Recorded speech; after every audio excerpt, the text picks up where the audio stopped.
अगदी अगदी धाग्यासारख्या बारीक बारीक बारीक बारीक गोष्टी घेऊन माझ्याकडे येतो मेला.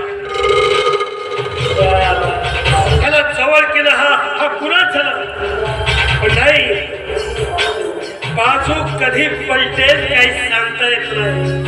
हात त्याला नाग्या माझ्यावर कधी उलटेल याचा काही भरोसा नाही.